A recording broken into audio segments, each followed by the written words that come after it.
Good morning. My name is Eric Blank. Today is Wednesday, May 6th, 2026. This is the Commissioners' weekly meeting on a snowy Wednesday morning here.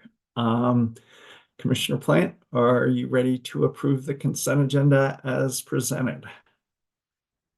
Good morning. Welcome back to winter. I In I May. am goes winter, summer, winter now. Um, I am ready to approve the consent agenda. Commissioner Gilman.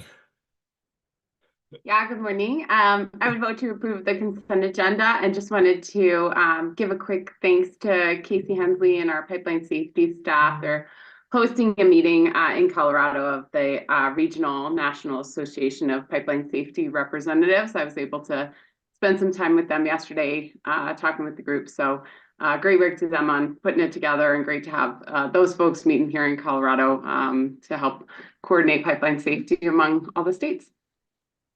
Uh, did you vote to approve the consent agenda? Maybe. I think so. If not, I do now. Thank you. And Commissioner Plan, thanks for the message, Commissioner Gilman. And Commissioner Plan, I'd say fall, summer, winter, summer. Yeah, it's just sort of like shuffle the deck, Yeah, the season deck, throw it up in the air. right. I also vote to approve the consent agenda. As we get into our discussion agenda, I'd like to start with 26A-0128G, the Atmos Clean Heat Plan, jump to the 26M discussion of resource adequacy, then go to the 25V-0480E, near-term resource adequacy, and then conclude with 21A-0141E. So with that, Mr. Lay, Mr. Hagland, 26A-0128G. Oh, you're muted.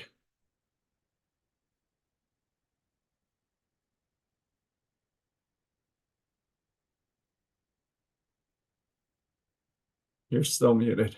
So muted. I guess I have to turn on my sound here first. Good morning, all. I'm Ron Lay with PUC staff, and we'll be presenting on the application filed by Atmos Energy Corporation seeking commission approval of the 2025 Clean Heat Plan, or CHP. Cost recovery rider true-up in proceeding number 26A0128G. Eric Hagland is also available if we need him. By way of background, Atmos's initial Clean Heat Plan was approved in proceeding number 23A0632G, which authorizes the company to collect stipulated CHP budget amounts each year through the CHP rider, with any over or under collection trued up in the next November 1 CHP rider advice letter filing. The 2025 CHP rider was designed to recover $4,387,500, comprising the $3.51 million authorized for plan year 2025 plus $877,500 carryover from the 2024 true-up. Actual 2025 CHP rider revenues totaled $2,848,061, resulting in an under recovery of $1.539 million. Atmos is requesting commission authority to recover that under collection as the true-up cost in its November 1st, 2026 CHP rider advice letter for 2027 collections. This application has no immediate bill impact. The CHP rider currently in effect remains unchanged, and the under recovery of $1.539 million will be incorporated into the rate calculation submitted with the November 1, 2026 CHP rider advice letter, with any resulting bill impact occurring when the 2027 rider advice rates take effect. The under recovery also does not change the cumulative collection cap of $11,907,500 established by the settlement, nor the 2027 stipulated authorized recovery of $3,760,000. Can pause now for questions or proceed to staff's recommendation. Yeah, if you could give us a recommendation, that'd be great. Great.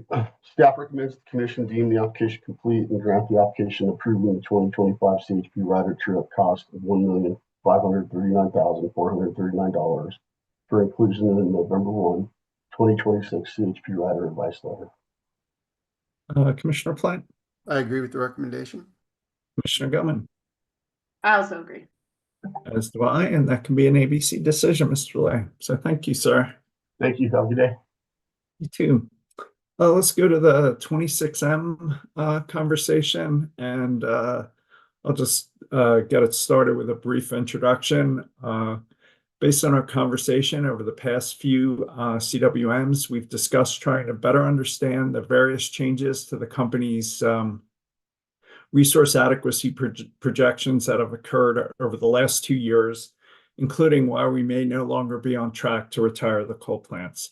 To that end, my understanding is that Ms. Rosen has pulled together slides from the company's filings that show what happened from the March 24 ERP load and resource table, from the 2021 ERP process until the March 26 table from the 2024 process. And perhaps as part of this conversation, we might flag any specific issues or concerns for the upcoming Step 1 process in June. So, Ms. Rosen, with that, can you lay out what you found? Yes. Good morning, commissioners. I'm Alex Rosen. So in a March 2nd, 2026 filing, the company updated its November 2025 request to extend the retirement date for the Comanche 2 coal unit to include the potential need for the extension of both Hayden coal units due to near-term capacity deficits in 2027 and beyond. The commission approved portfolios in the 2021 and 2024 ERPs that had adequate resource capacity while coal plants retired on schedule according to the company. The purpose of this discussion is to better understand the cause of the changes in the company's load and resource balances and why the company believes it may no longer be on track to retire its coal plants. In the 2021 Phase 2 ERP decision, the commission approved an alternative plan proposed by the company that added 5,900 megawatts of wind, solar storage, and natural gas resources. Although it wasn't the company's proposed preferred plan, the company's analysis showed the alternative plan met all reliability and resource adequacy standards. So this L&R table was filed by the company in March 2024 and reflects that approved alternative plan portfolio.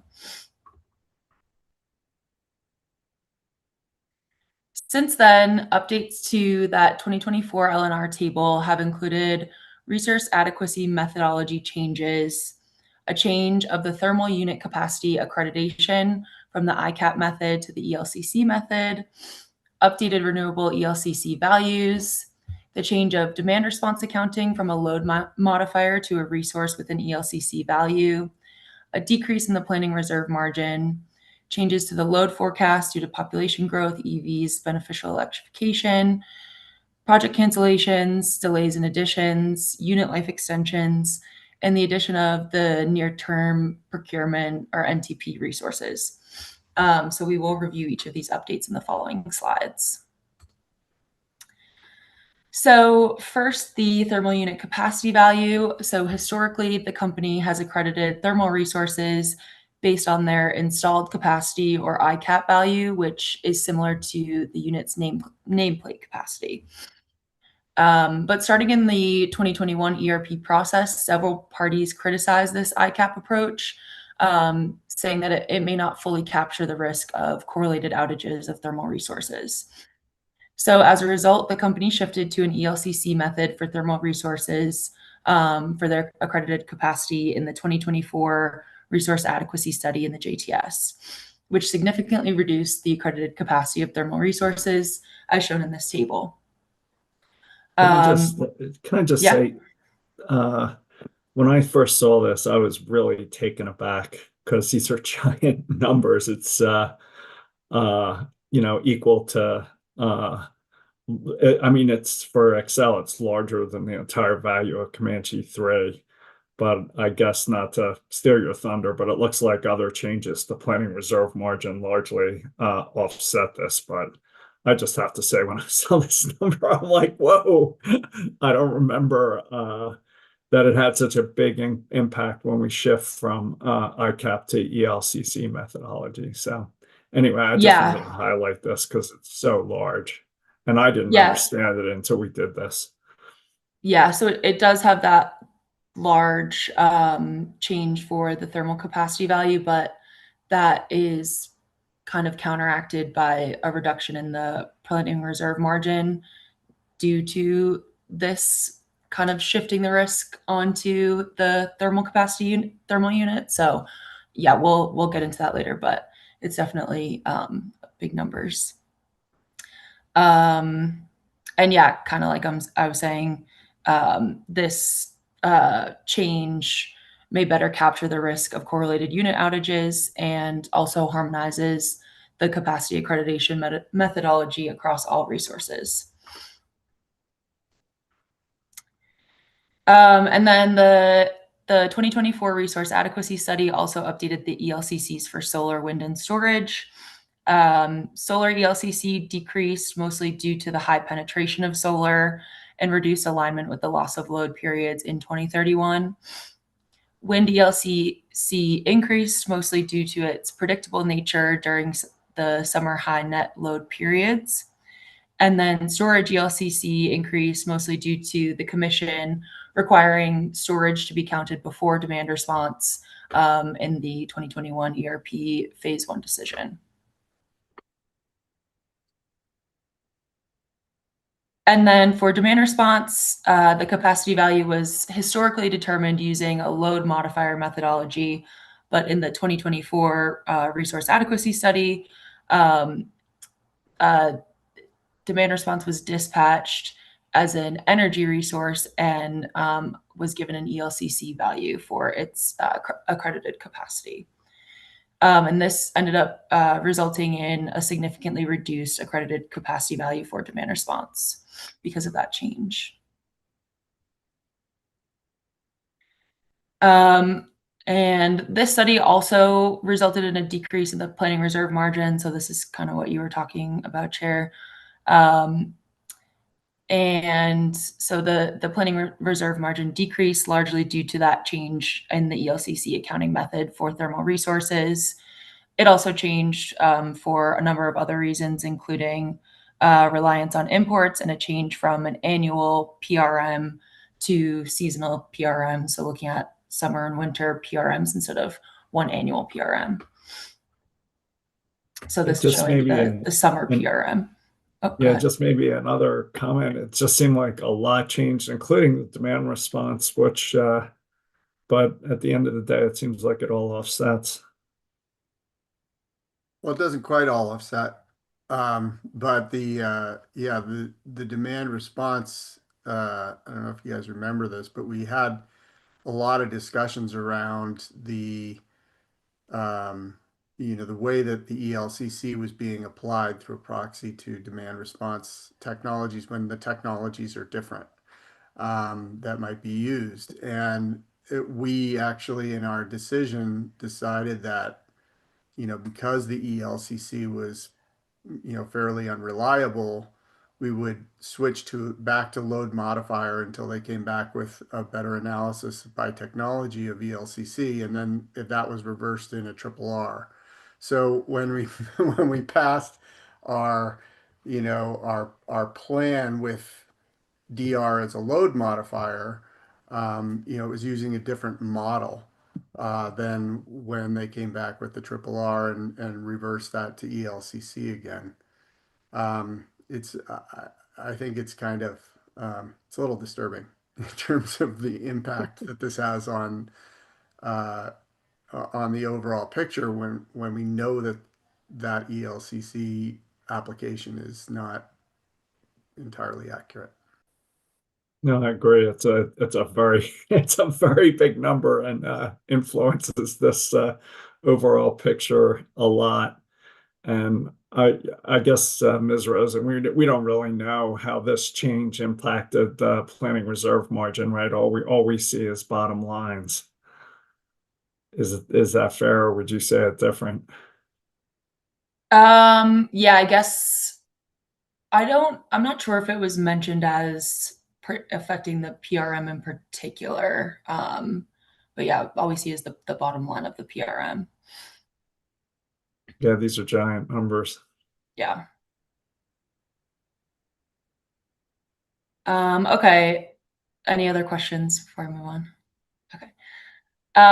So then for changes to the load forecast, the company increased its load forecast in its March 2025 annual ERP update due to the increase in the large load and electrification forecast presented in its JTS filing, and that March 2025 load is most similar to the original JTS base case that the company presented.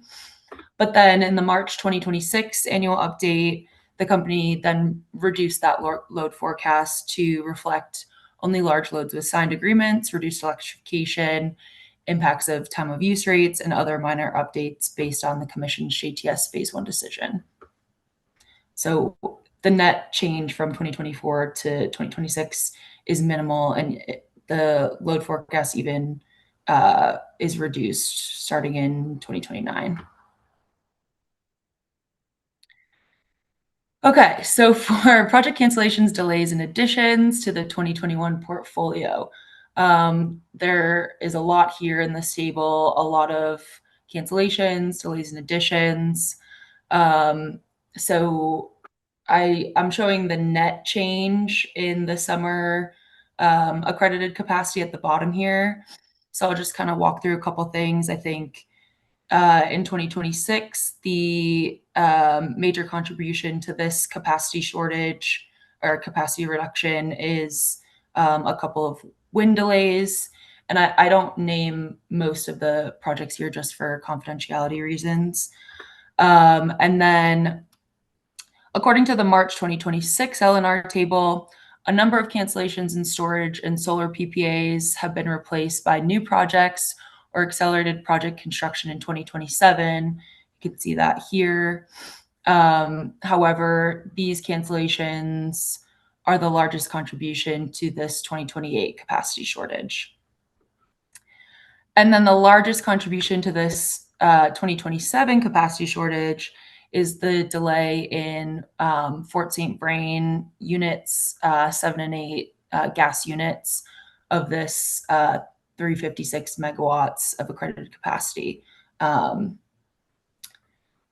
Any questions on this? It's a lot going on here. Yeah, it seems like we had a bunch of cancellations and delays, and the company was able to offset them to its credit by accelerating other projects. But it looks like the big thing is that Fort St. Vrain 7 and 8, which I guess you're going to talk about a little more. Next, yep, in the next slide, I'll talk about it a little more. So yeah, just to give a little bit more context around this delay. So in the company's CPCN filing for this project, the company states that the delay in the online date of these units are due to manufacturing, supply chain, and labor issues, which would not allow the projects to come online by summer of 2027 as they were originally supposed to come online. And the company also cites delayed regulatory approval of the projects as an issue. The company submitted its bid in March 2023, and the commission's phase 2 ERP decision from 2021 didn't come until February 2024 and did not include the Fort St. Vrain units in the original approved portfolio. And the commission granted a presumption of prudence relating to the units in January 2025. Multiple issues caused the regulatory delays, including the fact that it took 200 days for the company to file its 120-day report due to the complexities of the project, and that the commission sought additional information on the pricing and cost issues of the projects.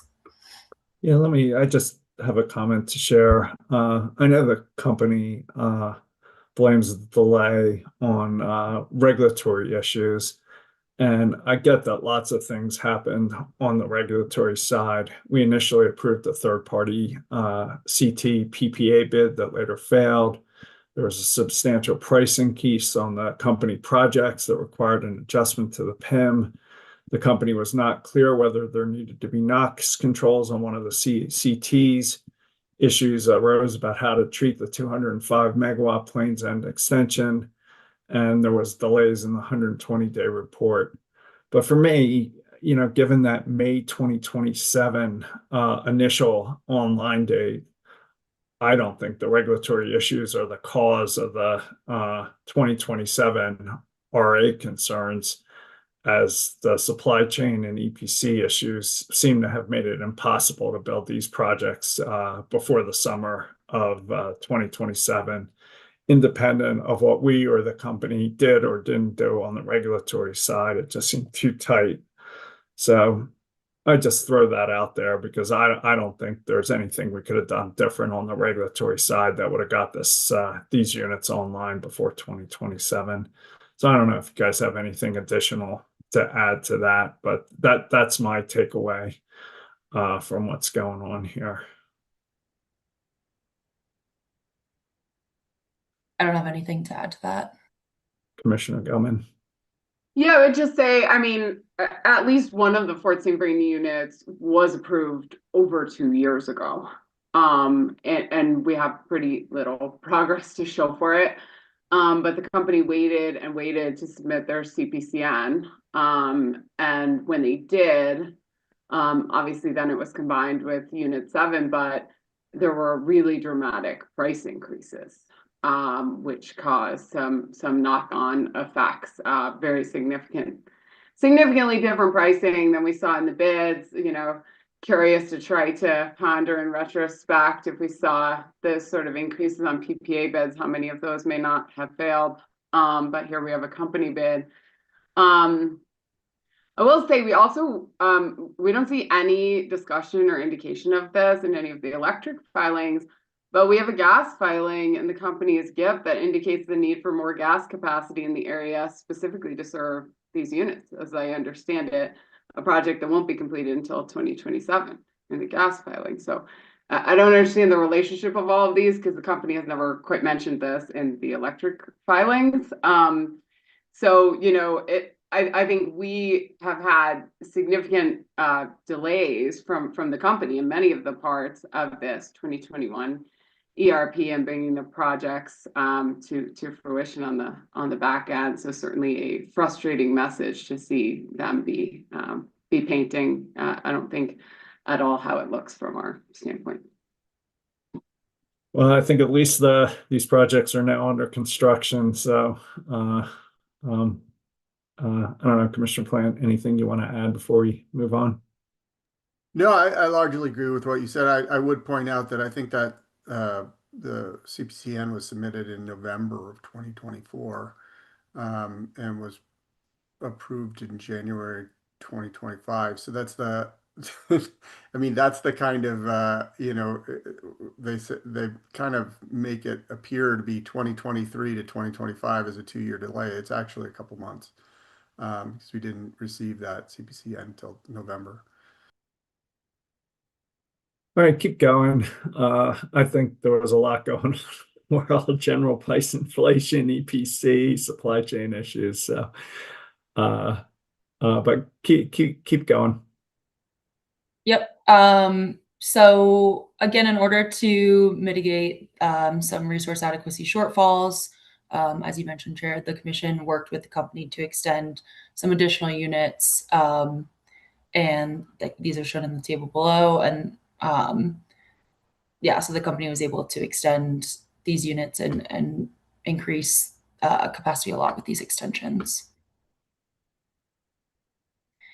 And then in response to expiring federal renewable energy tax credits and near-term resource adequacy concerns, the Commission approved an out-of-cycle near-term procurement, or NTP, proposed by the company and the Colorado state agencies in August 2025.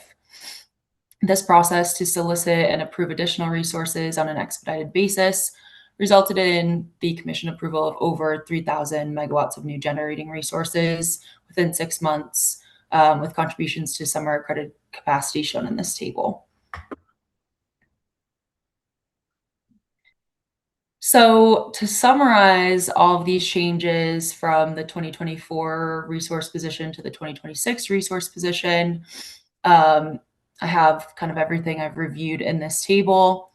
The overall capacity position decreased in 2026 and 2027 but increase in the following years beginning in 2028. And then just to show what that 2026 LNR table looked like, yeah, here's that table showing those 2026, 2027 capacity shortage. Any questions? That's all I have. Well, for me, I thought this analysis was enormously helpful. So thank you, Ms. Rosen. And if we could put it up on our website so it's publicly available, that'd be great. And I'd also like to ask the company when it presents its updated load and resource tables that it shows what changed from the prior version, starting with this March 2026 table in some format reasonably like this so that we can understand the changes. It just took me a long time to understand how this fit together. I'm sure it took you a long time to pull this together, Ms. Rosen. So this is just really helpful background for me. Commissioner Plan, any questions, comments, anything you'd like to say? I'd agree. I mean, I think that this really puts into context, the various different dynamics that are going into the loads and resource table and things that change from, one filing to another. Then, you've got project cancellations, and we generally see them on an individual basis. Well, this one's canceled because of, supply chain issues or because of tariffs or because of whatever it is, but we don't see it within the context of this overall change. And I think this really helps to shine a light on what the overall impact is of these various individual changes that happen, through the process. And so I found this to be extremely useful and educational. Commissioner Goman. Yeah, thanks, agree. Really appreciate it, Ms. Rosen. The one thing I would add, Chair, is as we look at the firm load obligation, that's another area where it would be helpful to understand what is going into that number. There are a lot of components to understand the degree to which different things are complying or not with the direction the Commission has directed in various proceedings prior. That's something that's really helpful to have more insight into as that changes, as we get new LNR tables or new forecasts to understand what changed and why in those. But yeah, this is certainly helpful to pick apart the pieces of how things have changed over time and really appreciate that, Ms. Rosen. I think it's notable. Some like the DR and the thermal unit doesn't represent an actual change on capacity or operations on the system. It is a methodology change that does have some basis. I think for the thermal units, that's something that the Commission endorsed seeing as a change in the modeling. The demand response, not so much, but it felt like by the time it was done, clearly on Triple R, it was hard to unwind in this particular proceeding. And I know to some degree those are offset by the PRM, but not in their entirety. So, it looks like some of what we're looking at is just more a change in methodology than a change in actual hardware and available capacity. So helpful to understand. And just so following the request, Commissioner Goman. So on this page 9, and we like if we were to do this again or ask the company to do this going forward, we'd show this table, and then maybe there'd be a next table that showed what the changes were, sort of category by category. Is that like sort of beneficial? Electrification, EVs, wholesale, natural customer load. I think it's very helpful. I'm trying to remember. I know Mr. Eden could probably help me out. Was it in the Pueblo Unit 2 filings or so where we saw an actual executable spreadsheet that broke down the firm load obligation to show it by its pieces? There is, they do provide that. It could definitely always be more detailed, but in each of the LNR tables, the changes are listed out. But I think more detail is always helpful. Yeah, I think those are really helpful because I think Ms. Rose has taken us through the generation side in quite a bit of detail. Yeah. But there's kind of two sides to this. So understanding what is changing on the load side. And obviously, as we look at this, pretty big swings depending on what is counted in the forecast and what is not, which I think is the big change from 25 to 26. So just being sure we have the right information to actually analyze, like, what are we looking at, which I know the commission had just recently asked with regard to a filing to make sure that we understand the compliance or not of load forecast that we're looking at and trying to analyze as part of this picture. Well, Ms. Rosen, if it's not too much work, you might add another table showing that if you can to what we post on the website. But I'm not trying to spin you out into another multi-day or multi-week project.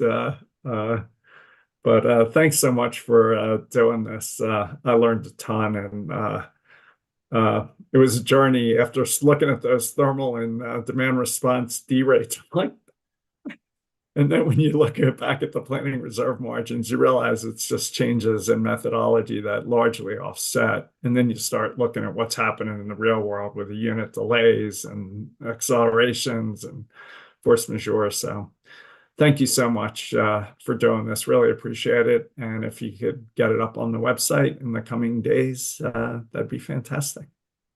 Yep, no problem. Happy to do it. Thank you. All right, with that background, Mr. Eden, Ms. McLaughlin, near-term resource adequacy. Yes, good morning, Commissioners. I'm Michael Eden with your advisory team. This morning, I'll present for your deliberations the Reliability Action Plan and associated motion that Public Service Company of Colorado filed on April 15th, 2026. For context, and as you know, the company's Comanche Unit 3 coal-fired power plant in Pueblo broke down last summer. While Public Service initially estimated that Unit 3 would return in June of this year, in a March report, Public Service informed the Commission that Unit 3 would not be available until August. The company has since revised the timeline again and now estimates that Unit 3 will be back online by July 15th. Based on the company's March reporting about Unit 3's delayed repairs, the Commission issued decision number C26-0194, in which it raised concerns with the company's plan for resource adequacy this summer. The Commission directed Public Service to make a filing by April 15th in order to obtain more transparency regarding the company's plan to maintain resource adequacy in the face of Unit 3 delays. For example, the Commission requested that Public Service ensure that demand response customers are ready and able to interrupt or reduce demand if called upon, and that the company evaluate all possibilities to increase the demand response resources, including through increased incentives. On April 15th, Public Service filed its motion to approve Reliability Action Plan, together with a Resource Adequacy Report. The motion and Reliability Action Plan request $100 million in funds via the Electric Commodity Adjustment, or ECA, to pursue numerous potential actions to shore up the company's resource adequacy position. The company specifically seeks approval to increase incentives for the Interruptible Service Option Credit, or ISOC program, additional program and budget flexibility regarding several other demand response, or DR programs, and Commission guidance regarding the company's plans to repair the Hayden Unit 2 coal-fired power plant, purchase capacity from the Craig Unit 1 coal-fired power plant, and acquire smaller scale gas generators and battery storage units. In its Reliability Action Plan, the company seeks Commission affirmation by May 8, 2026, that pursuit of the company's proposed actions is not imprudent. On April 20th, the Commission issued decision number C26-0246, renoticing this proceeding in light of the company's new requests. The Commission set a shortened notice and intervention period through April 29th. And then on April 29th, the Commission received responses to the company's Reliability Action Plan and associated motion from trial staff of the Commission, the Colorado Utility Consumer Advocate, or UCA, the Colorado Energy Office, or CEO, a joint response from Western Resource Advocates and Conservation Coalition, collectively the Joint Conservation Respondents, the Environmental Justice Coalition, or EJC, Core Electric Cooperative, Climax Molybdenum, and the Colorado Energy Consumers, or CEC. In addition to the responses from these groups, which are all parties to this proceeding, we received a renewed joint motion to intervene and response from the Colorado Solar and Storage Association, the Solar Energy Industries Association, and the Coalition for Community Solar Access, collectively the joint solar parties. Likewise, Energy Outreach Colorado, or EOC, filed a motion to intervene in response. So, as a preliminary matter, I'll turn it over to Ms. McLaughlin to address the two motions to intervene. Ms. McLaughlin. Thank you. As Mr. Eden just mentioned, following the motion filed by the company, the commission on its own motion did renotice this proceeding, flagging that the filing here expanded the scope of the initial Unit 2 extension request that initiated this proceeding. Those two motions that Mr. Eden just mentioned regarding intervention included that renewed intervention jointly filed by the Colorado Solar and Storage Association, Solar Energy Industries Association, and Coalition for Community Solar Access, in addition to an intervention filed by Energy Outreach Colorado. Commissioners, under your rules and given the renotice period for intervention, both interventions are timely filed and meet necessary criteria. As your first decision point, we recommend voting on granting those two interventions before talking about the merits of the motion and responses filed. Commissioner Plant, I agree. Commissioner Gilman, I also agree. as do I. Thank you. I'll turn it back to Mr. Eden. All right. Before I start going through the individual proposals and the reliability action plan, I'll first note that several parties, including UCA, CEC, Climax, and CORE, urged the Commission to reject the company's motion outright.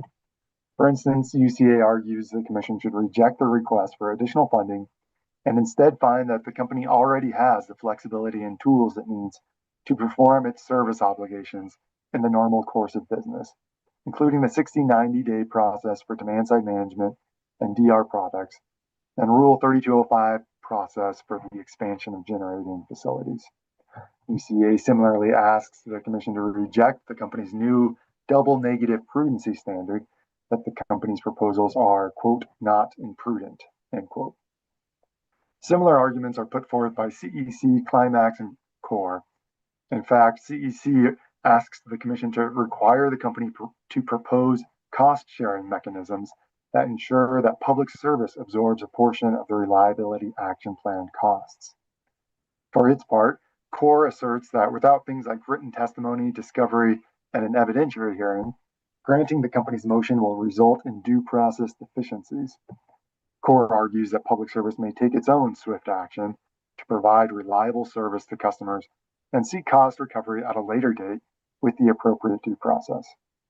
So, with those general objections in mind, I'll start moving through the company's specific requests, starting with ISOC. As you know, the company's ISOC program is a direct load control program by which the company pays monthly bill credits as an incentive for customers to allow the company direct curtailment control over their load. Traditionally, the ISOC incentives have been based on the cost to construct natural gas combustion turbines, or CTs.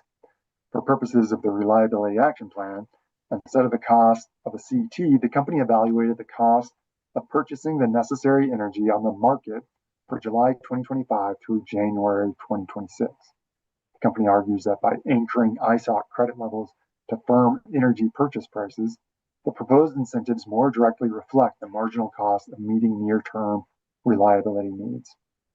Public Service warns that the proposed increase in ISOC incentives and possibly higher enrollment could cause the program to exceed the current budget.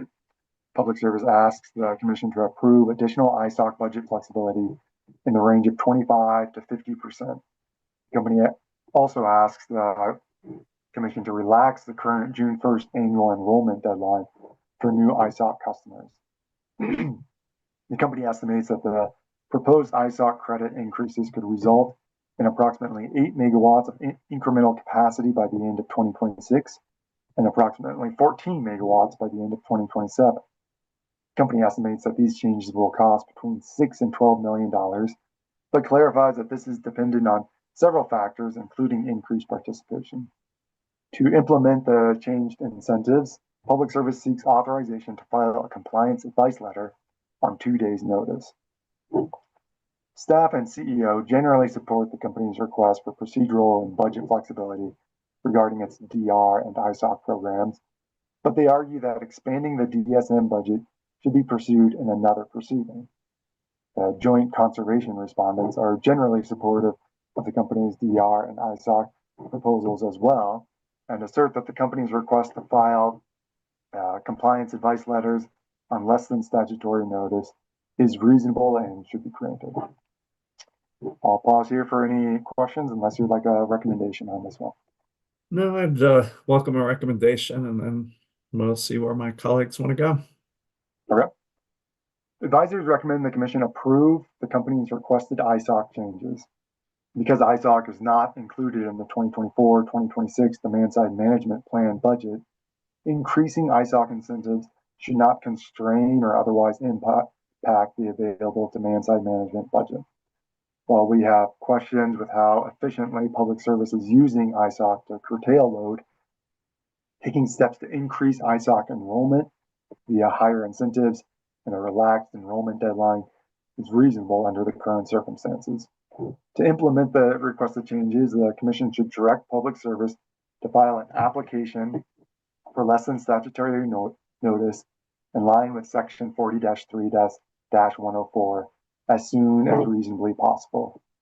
The Commission could rule on this application within 2 or 3 weeks and expressly permit the company to file a compliance advice letter filing on 2 days' notice.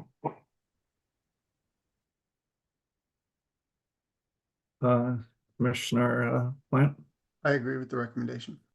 Commissioner Goman. Thanks. Mr. Eaton, just to clarify too, if I recall correctly, as part of the CEP delivery decision or deliberations, didn't the commission direct the company to file a new ISOC proposal to the commission? That's correct. The company, as part of its CEP delivery motion, proposed similar changes that would increase ISOC incentives. Staff and other parties opposed those changes based on procedural concerns, and the commission agreed with staff. But I believe the directive was for Public Service to file its ISOC proposal as a separate advice letter as soon as reasonably possible. I believe that was issued in January of 2025. January 2025. Yes. Okay, and we didn't receive anything until this filing, right? Not That mine. mentioned ISOC. Well, that feels like a problem, first off. There's a specific commission directive almost a year and a half ago to submit a filing on this program specifically, and it was just plain ignored from what I can tell. So that is certainly not a good thing. But what we're seeing in terms of process and the company taking seriously, trying to engage with us on, improving and evolving the ISOC program. Other than that, I mean, I'm okay with these near-term actions at this point. Although I think to the point prior, like it would be helpful to have an actual evaluation of this program. What I see here is like a reevaluation of some of the pricing based on kind of the potential avoided cost here. But as I understand it, there's a minimum amount of load that needs to be obligated to be eligible to do ISOC. There's significant information on just penetration and market research that I think would be really helpful to understand kind of the potential and reach and how to actually cast a wider net with this program that is just not at all brought up or mentioned. So that feels really unfortunate. If we're really trying to turn over every rock, I think, as the company has said they are, it feels unfortunate that there was such a delay in really just not doing the commission's directive here. But also I would say this is kind of maybe a little piece of what should be looked at or understood around ISOC to continue that evaluation. So I know obviously we'll have a filing later this summer looking at consumer programs and things like that.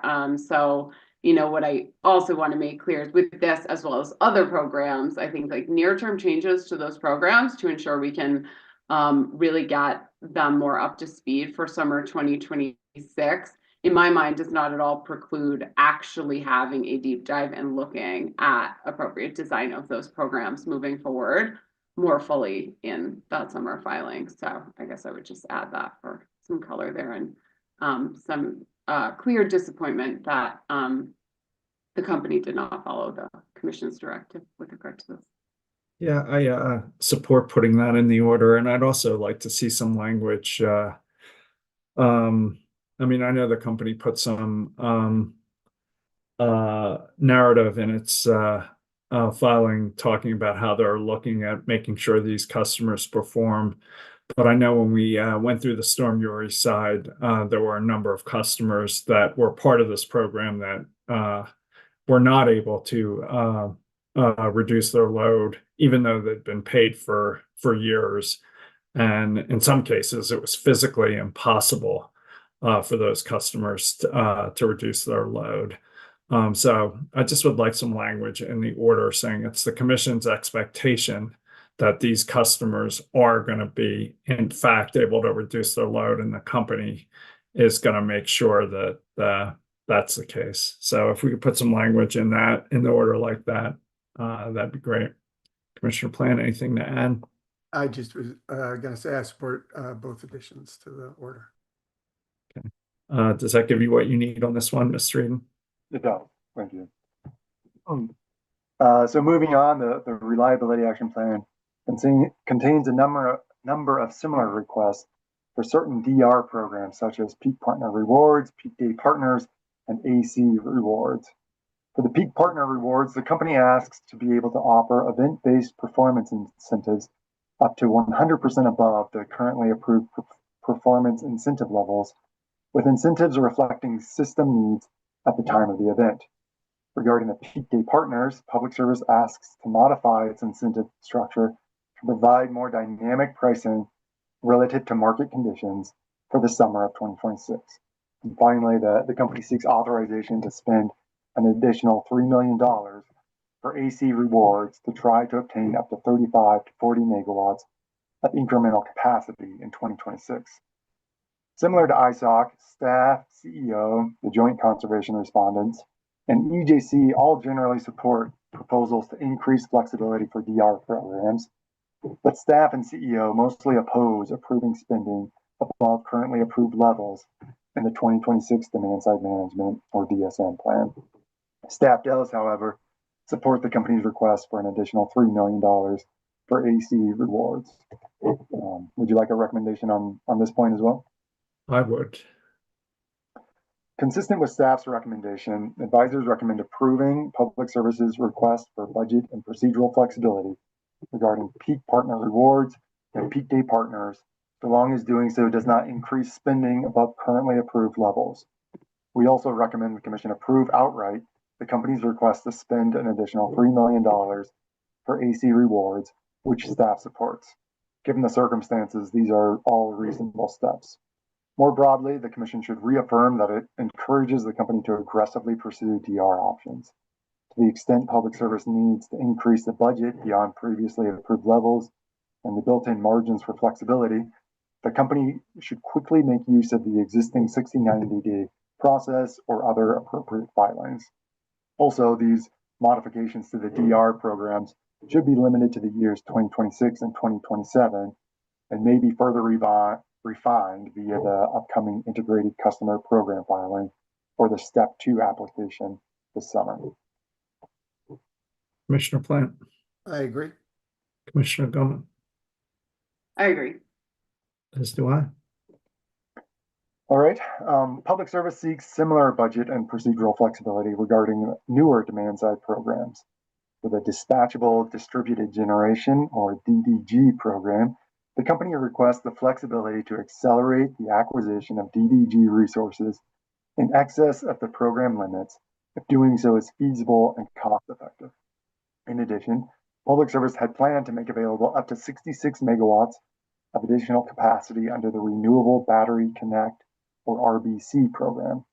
The company now asks for the flexibility to accept up to an additional 15% or 10 megawatts prior to the end of 2026 if the full 66 megawatts of capacity is exhausted. And then finally, in the Virtual Power Plant, or VPP program, the company had planned to make available 25 megawatts of VPP capacity in 2026, with 125 megawatts total over the program's initial 5 years. Public Service now asks the Commission to confirm that it has the ability to advance VPP capacity from future years into 2026 and 2027, should there be additional interest from aggregators. Similar to their positions on the other DR programs, staff and CEO recommend the Commission approve procedural, timing, and budget flexibility for the DDG, RBC, and VPP programs, but only within the currently approved overall budgets. The joint conservation respondents state it is unclear if the company is seeking specific approval for these items, and they further question whether the Commission approvals are even necessary given the flexibility inherent in the existing programs. EJC supports the Commission directing Public Service to accelerate and further expand these programs, arguing that it will help meet required emission reductions and further the Commission's statutory equity mandate. For its part, EOC raises several concerns with the company's proposed $100 million in ECA funding, but encourages the Commission to ensure that such expenditures are implemented in a manner that appropriately prioritizes lower cost demand side measures relative to higher cost supply side resources. The joint solar parties dedicate much of their response to advocating for enhancements to DDG, VPPs, and the RBC. Starting with DDG, the solar parties expressly support the company's request to accelerate the acquisition of resources in excess of the set limits. However, the joint solar parties further assert that any DDG bid that is less than or equal to the applicable avoided cost value is, by definition, a cost-effective resource. The joint solar parties thus request that the Commission direct Public Service to procure all DDG bids priced at or below the applicable avoided cost value. In addition to this primary recommendation, the joint solar parties offer several other suggestions if the Commission is interested in further scaling the size and speed of DDG resource deployment. These include allowing up to 10 megawatts of DDG capacity per feeder instead of the current 3 megawatt per feeder limit, and providing a bonus payment for DDG projects that can come online earlier, such as summer 2027 or 2028. The joint solar parties likewise support the company's proposal to accelerate the acquisition of VPP capacity, but they also request a Public Service directive to conduct an incentive sensitivity evaluation that quantifies the expected benefits from increased VPP compensation and RBC incentives, and benchmarking those incentive levels against avoided costs of short-term resource adequacy options. They argue the Commission should then authorize interim incentive adjustments based on this sensitivity evaluation as soon as possible. Do you have any questions on this, or would you like me to proceed to a recommendation? If you can proceed to a recommendation, that'd be great. Advisors agree with staff and CEO and recommend the Commission approve procedural, timing, and budget flexibility for the DDG, RBC, and VPP programs, but only within the currently approved overall budgets for the respective programs. Advisors recommend the Commission encourage the company to accelerate these programs as much as possible and to expeditiously seek budget increases if doing so would help acquire cost-effective capacity for the summer of 2026. Based on the limited record associated with the Reliability Action Plan, however, it does not appear that acquiring capacity for summer of 2026 is constrained by the previously approved budgets. In advisors' view, the additional flexibility should allow the company to acquire as much as it can for 2026 while requests for budget increases can be adjudicated in the appropriate future filings in time for summer 2027. Advisors recommend rejecting the joint solar parties' request to direct public service to procure all DDG bids priced at or below the applicable avoided cost value. Given the joint solar parties' own statements that DDG is unlikely to be acquired via the RFP process prior to September 2026, advisors view this issue as more appropriate for the step 2 application or the existing 60 90-day process. And for similar reasons, we would reject their secondary recommendations. And then finally, regarding the joint solar parties' request for an incentive sensitivity evaluation, in advisors' view, this could be a helpful addition to the June 1st Step 2 application filing. Such an analysis could clarify whether increasing VPP and RBC incentives could provide additional cost-effective capacity for the summer of 2027. Advisors thus recommend directing the company to provide this analysis as soon as reasonably possible, and preferably in conjunction with the Step 2 filing.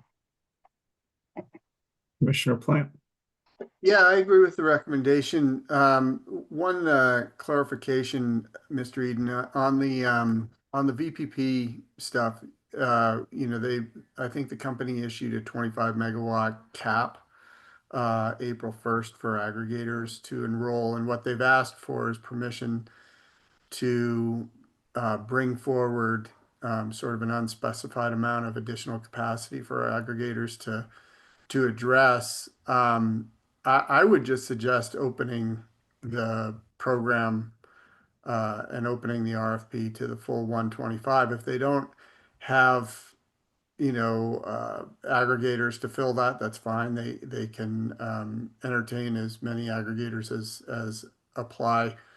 But I don't think that putting a sort of a artificial cap is going to necessarily help us here, and I think opening up the market to the full capacity would benefit both the aggregator market and the system as a whole. So I would just suggest, instead of doing a sort of a 25 megawatt per year for 5 years, just open it up to the 125 over that 5 years, see if we get aggregator response. And to the extent that they might need to expand that within the 5 years, they could come to the commission with that kind of a request at some future date. Commissioner Goman. Yeah, I'm curious. I don't know if Mr. Eden has any thoughts on Commissioner Plant's proposal, but I would be fine with that modification to Mr. Eden's recommendation. Mr. Eden.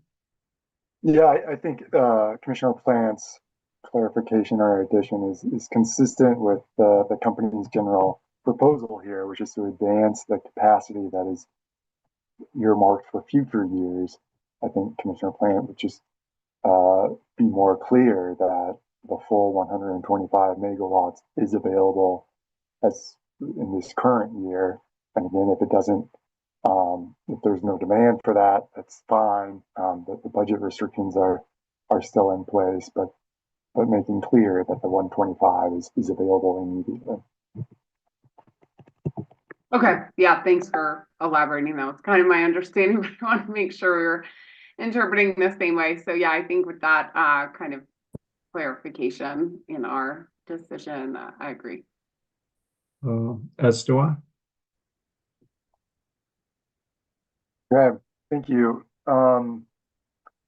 So I believe that takes us to the issue of Hayden, the incremental capacity procurement. Public Service reports that on November 29th, 2025, Unit 1 and Unit 2 of the Hayden coal-fired power plant both went offline due to a partial collapse of a scrubber vessel. After remediation work, Hayden Unit 1 was brought back online on March 5th, 2027 or 2026. In its reliability action plan filing, the company states that Hayden Unit 2 is expected to return to service in April albeit with a capacity D rate of approximately 25%. Public Service represents that the co-owners of Hayden Unit 2 are not interested in funding the necessary repair to eliminate the D rate and return Hayden Unit 2 to full capacity, but that the company is exploring opportunities to do so. The company states that full repair would restore the company's full capacity share for Hayden Unit 2. Staff supports the company's request for procedural flexibility to pursue repairs at Hayden Unit 2, including waivers of Rule 3205 and Rule 3615 to the extent necessary. However, staff support for such waivers and variances is contingent on the ability of the repairs to be completed in time to provide additional capacity in the summer of 2026. Staff explains that it is not opposed to recovery of repair costs through the ECA, but that the cost should not be capitalized. CEO likewise supports the company moving forward with the repairs to Hayden and seeking cost recovery in a later proceeding. EJC opposes all of the company's efforts to acquire additional coal capacity. Among other reasons, EJC states that Hayden Unit 2 is located near disproportionately impacted communities, and that restoring its full capacity would increase the harms and pollution burdens the coal plant imposes on the community.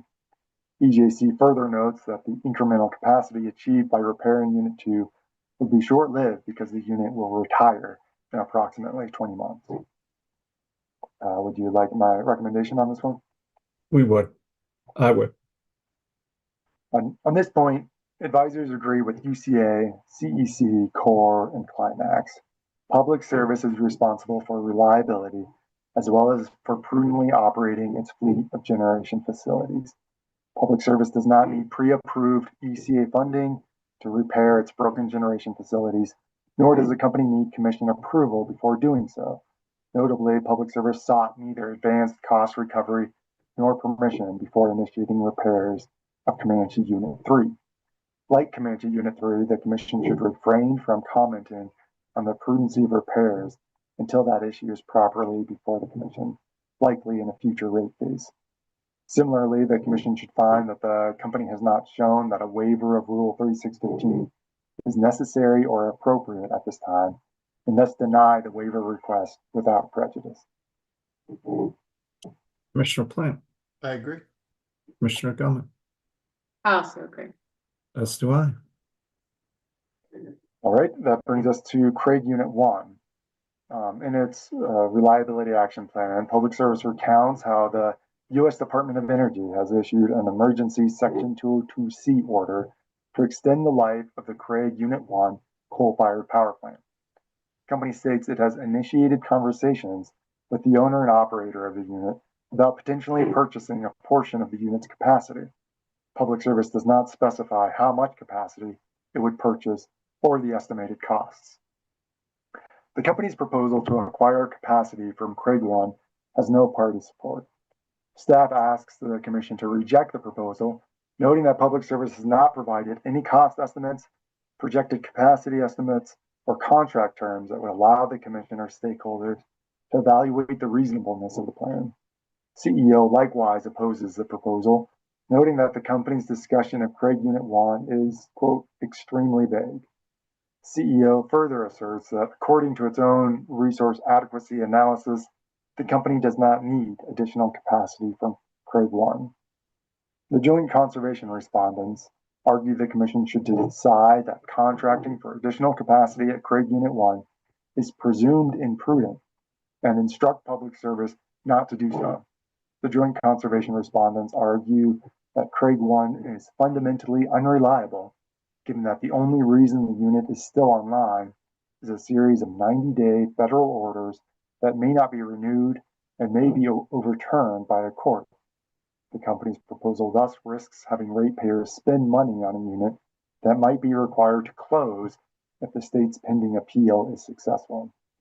EJC also opposes the plan and raises similar arguments. Would you like my recommendation on this one? We would. I would. Advisors recommend the Commission expressly deny the company's request for pre-approved ECA funding or any type of prudency determination regarding its proposal to acquire capacity from Craig One. Staff and CEO correctly note that the company's proposal lacks many critical details. Moreover, the joint conservation respondents and the EJC raised several legitimate concerns regarding the prudency of relying on Craig Unit 1, both from a practical and legal standpoint. The Commission should find that the company has not shown that a waiver of Rule 3615 is necessary or appropriate at this time, and thus deny the waiver request without prejudice. That said, the Commission should decline to adopt the new standard put forth by the joint conservation respondents that the Craig 1 proposal is presumptively imprudent. Commissioner Plant, I agree. Commissioner Gellman, I also agree. as do I. All right, so the last proposal in the reliability action plan regards small dispatchable resources. Public Service states it has been exploring the acquisition of such small natural gas generators and battery energy storage resources, including mobile units, that could interconnect to the distribution system. Public Service states that in the aggregate, these small dispatchable resources can provide between several megawatts to over 100 megawatts over the next 3 to 18 months. The company indicates that it would acquire potentially up to 50 megawatts of capacity at an estimated cost of $100 million using the requested ECA funding. Staff recommends the Commission reject the company's proposal for the acquisition of small dispatchable resources. Staff notes the company has put forth no identified sites, no detailed cost or benefit analysis, no discussion on the actual equipment to be procured, potential emissions impact, and no demonstration that such units could be permitted, procured, installed, and operational in time to contribute to the 2026 summer season. CEO similarly argues the Commission should find as imprudent the company's proposal to acquire small dispatchable resources, arguing, among other things, that the $100 million in costs are unjustified and the emissions impacts are unknown. EJC supports the use of the $100 million to acquire small-scale battery storage, but opposes the company's purchasing small-scale gas generators. If the Commission does allow the company to acquire small-scale gas generators, the EJC requests that the Commission direct the company to not site any of these gas generators in disproportionately impacted communities. The joint solar parties argue that reliability action plan funding for small dispatchable resources should be a matter of last resort, to be used only if the DEG, VPP, and RBC programs cannot deliver sufficient capacity. The joint solar parties further argue that Public Service should be required to demonstrate that available capacity from these established programs has been fully exhausted before acquiring the small dispatchable resources. And I'll pause here unless you would like my recommendation. I'd like your recommendation. Advisors recommend the Commission deny the company's proposal for pre-approved ECA funding, but refrain from making any prudency determination regarding the acquisition of small dispatchable resources. Advisors agree with concerns from interveners that the company's proposal lacks several important details, appears expensive compared to other options such as DR, and may implicate equity concerns. At the same time, reliability remains the responsibility of Public Service.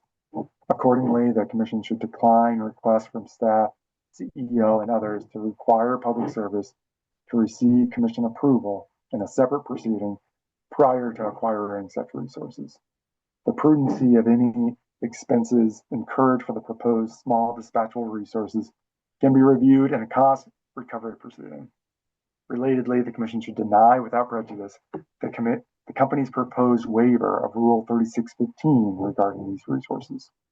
Rule 3615 already exempts from approved resource plans the acquisition of supply-side resources 30 megawatts or smaller, and Public Service indicates that its proposed small dispatchable resources are a maximum of 5 megawatts on an individual basis. Thus, the company has not shown that a waiver of Rule 3615 is necessary at this time.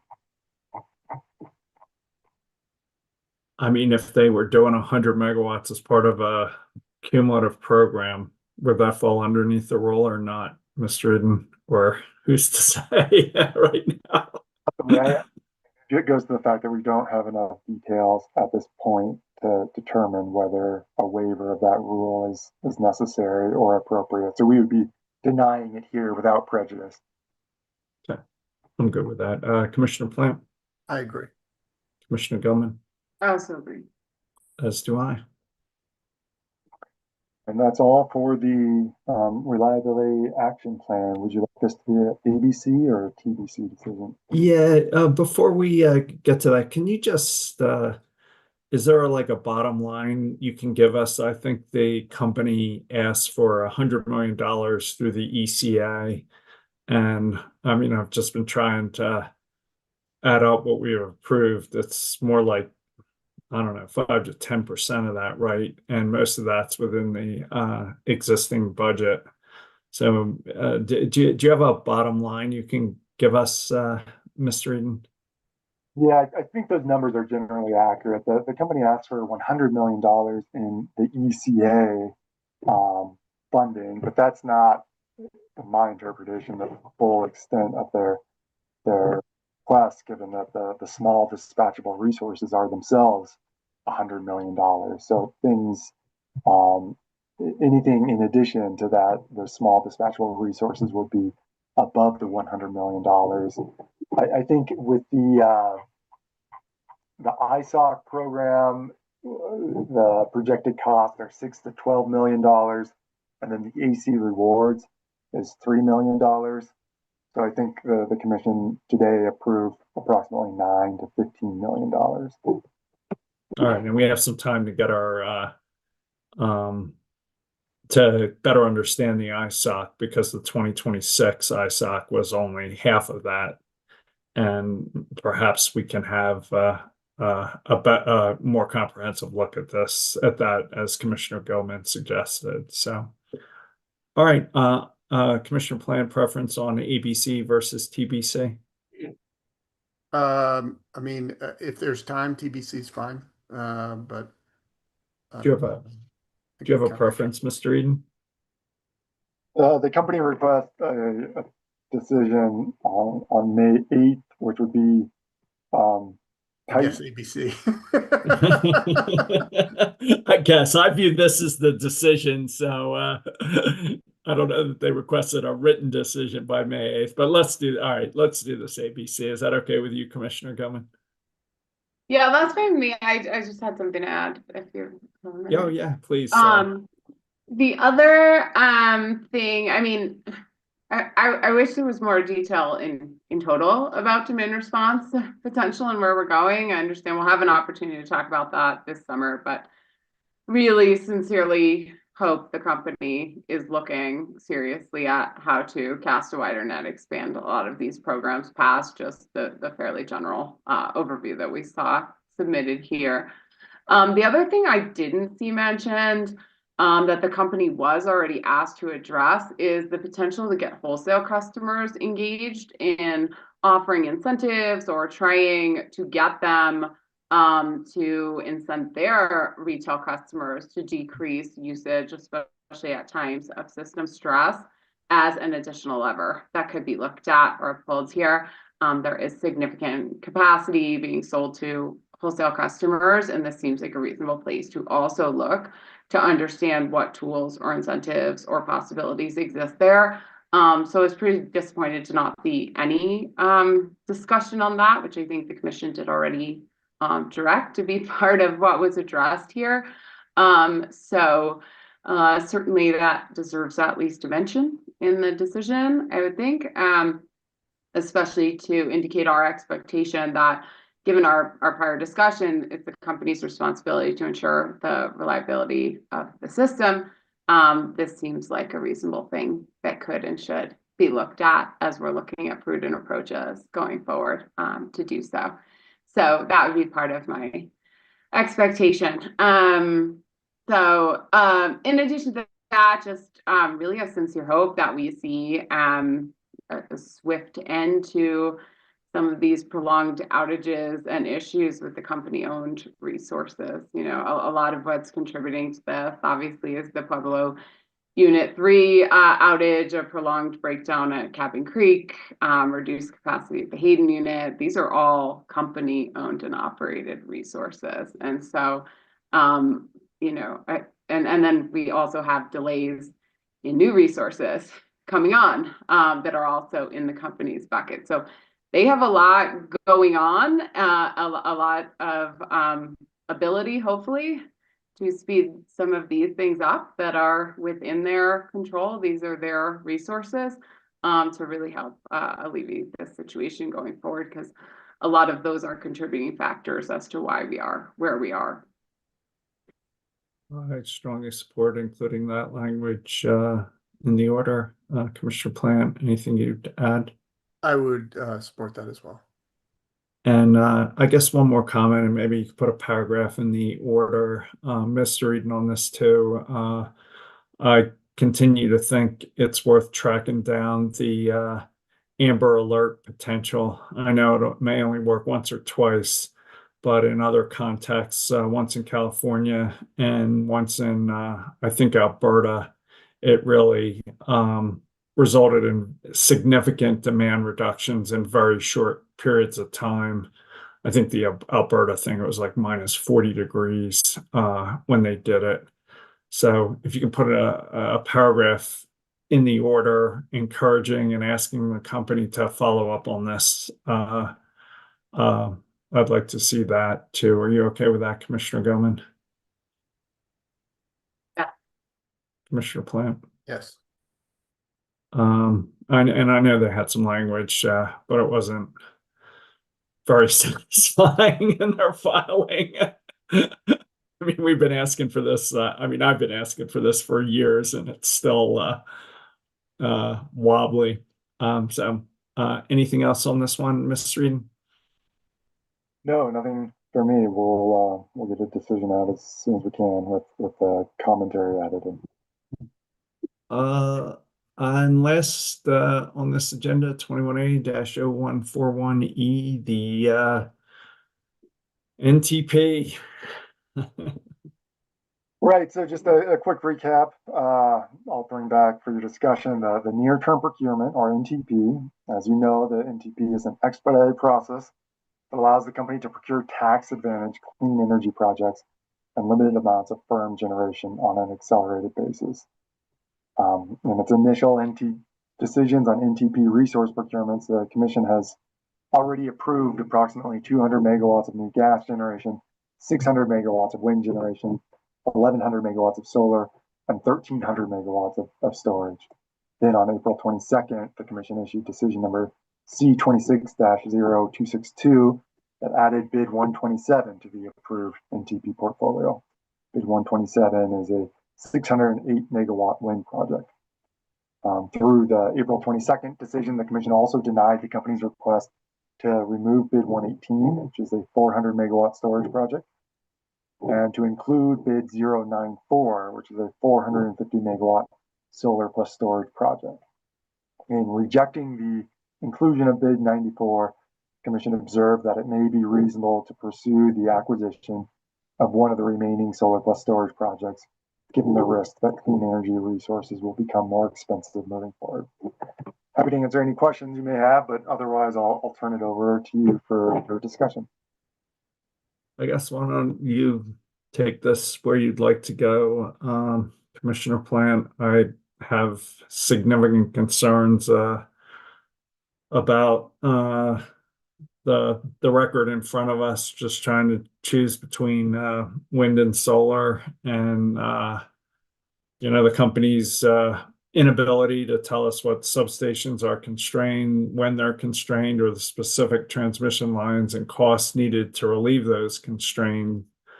Given the approved NTP resources. So, I just don't see the record here to figure out how to select additional individual projects by location to get into the Denver metro area. So my preference is not to do more, but I'm not sure that's where you're at. So Take us forward or Yeah, no, backwards. I don't disagree. I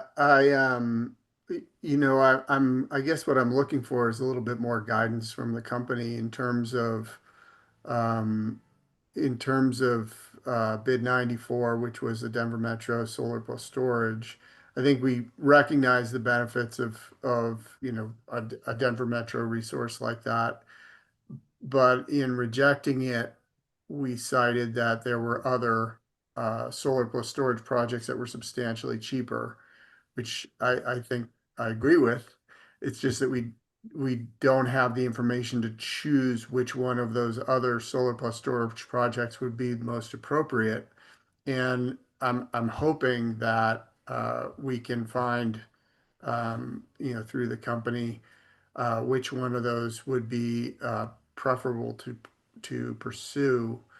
Um, because that's our opportunity right now before the tax credits expire. I think, if we are to do nothing, then solar plus storage is going to be more expensive than the Denver Metro bid that we have in front of us right now.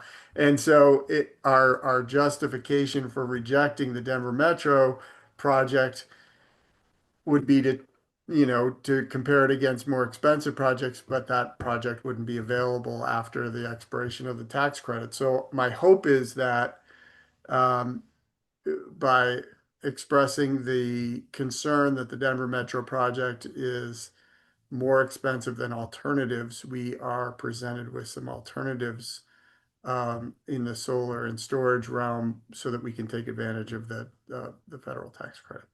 So I just say it's not like we did nothing. We approved over $7 billion worth of new resources in a 6-month process. In a way, very few other states Oh, are really I doing. agree. I So agree. it's And not like it's we've not, done nothing. oh no, I'm not suggesting we didn't do anything. I'm just suggesting that if in the future we're going to pick some of these resources anyway, it would be better to maximize the cost savings today. Yeah, and let me see if I can add some detail. I'm really frustrated with the company's transmission analysis and planning. I mean, it's just the most basic information on what substations are constrained if we do the NTP, when they're constrained, and what it takes to relieve those constraints is just not available to us. And somehow, whether the company needs to engage outside consultants or what, they need to quickly provide us with a far better picture of the transition system with the NTP and JTS resources before we approve hundreds of millions of dollars or billions of dollars in additional resources, without the most basic transmission information about how we get those resources to load. So, I still have concerns with curtailment. Maybe we'll get more in the coming days. But the transmission, I mean, they told us it would take months to get it. And for me, they need to understand and resolve these transmission issues because we just have no basis to pick projects by location. And I don't even think they know. So for me, this is a major shortcoming. And I guess just really adding detail to your point is that they got to tell us where the generation needs to be sited and what needs to happen to the transmission, before we approve these resources. 5 years ago, this company told us exactly what transmission they needed. They came in with a Colorado Power Pathway. They got a CPC and approval. And the transmission came first before we approved, over $10 billion worth of new generation. Here, we don't even have the most basic information about what transmissions needed to support this resource acquisition. And, there were reasons to do the NTP the way we did because of the expiring tax credits. But going forward, they just need to tell us what substations are constrained, when they're constrained, and what transmission they need to support new resources. Just trying to choose based on vibes, just doesn't work, for me. So, I don't know, Commissioner Gillian, sorry for the diatribe, but, I mean, just doing generation before transmission, is so far from ideal, uh, that it could be very expensive. It's just an unquantified liability, and the most basic information just isn't available. So I don't know how you'd say it, or Yeah, what I mean, anywhere you would want to go. I don't disagree with your general premise that it would certainly be ideal to be able to cost optimize around all of these factors and have that information. I do want to express a concern about when that information is made available, right? We saw this come up in the CEP ERP that there were specific factors upon which the company was using to determine which projects were most ideal that were not necessarily known to bidders. That's a concern to me. If we end up, suddenly with a bunch of company-owned bids in magically the area they say is the most advantageous for transmission access. So, somehow this has to be information that is widely known in order for it to be part of our decision criteria. Otherwise, it's like fundamentally unfair to other bidders if it's possible that the company knows something the other bidders do not know about how to cost optimize, and then they end up bringing it to us in the 11th hour, and magically it gives the company's bids a leg up in that. So that's a bit of a concern, just to like add that to your kind of demand for this information before we're selecting resources. I would say, like, more specifically, the timing of that information matters, because if the bidders don't know, that is like a very fundamentally unfair situation to actually get good competition in the areas we most want to see the bids come through. How exactly we fix that, we have been pushing this rope for years at this point to really try, ever since the $2 billion surprise in the 200-day report from the last ERP, like, how do we better optimize, including the transmission angle, to make sure that what we're doing is the most cost effective and optimized solution in total. So anyway, just wanted to add that flavor to your position that, like, I worry we get to a fundamentally unfair situation if this information comes out too late and is not available to bidders. So I'll give you a chance to react to that before talking about the other bids now. Yeah, I mean, it just highlights the difference between where we were with the CPP, with the Colorado Power Pathway, where we had an identified transmission route. We had 5 or 7 substations that, the company was adding, and everybody could bid against a clear transmission plan with identified substations for interconnect and defined costs to get to the substation. So here we just don't know. So I don't know, Commissioner Plant. Yeah, I mean, I recognize the frustration associated with generation and the transmission costs that might be associated with it. But I mean, I think what the company has come forward with, which I also don't think is, sufficient, is trying to attribute a certain cost for transmission across all generation. And it's just, that's not the way it happens, because there's, if you have 2 or 3 projects on one line, that's going to drive costs on that transmission system. If it's spread out in a different way, it doesn't drive those costs on the transmission system. And I think we just don't know until we have a portfolio.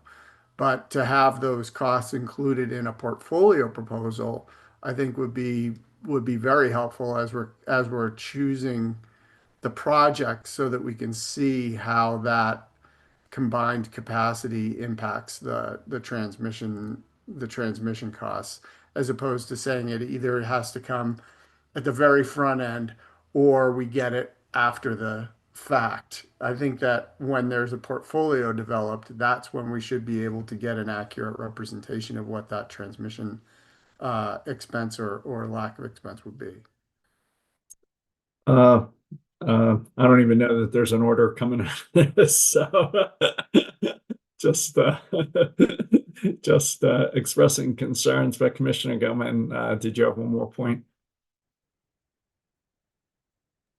No, I guess to get back to Commissioner Plant's original question or point, are you looking to try to get an additional resource approved today or not? I guess is my question. I mean, what I heard was not. Hey, I asked Commissioner Plant. I think that, well, I think the company is submitting triple R next week. I think we'll see what their triple R includes. You know, as we see sort of time ticking down, I'm just hoping we can get, maximize the savings associated with the NTP. And I agree with the chair that, the level of savings have already been pretty substantial, but just want to make sure maximizing that savings over the whole NTP. Okay, just wanted to understand what your ask or position was today. So I guess, Mr. Eden, no order. Yeah, that's my understanding, is that the commission will wait to see if there's any additional guidance coming from the company about how to prioritize any remaining projects, including any triple Rs that are filed next week. But no decision would be issued from today's discussion. All right. Anything else, Commissioner Plant, before we adjourn? Nothing else. Appreciate the discussion. Thanks a lot. Commissioner Gilman?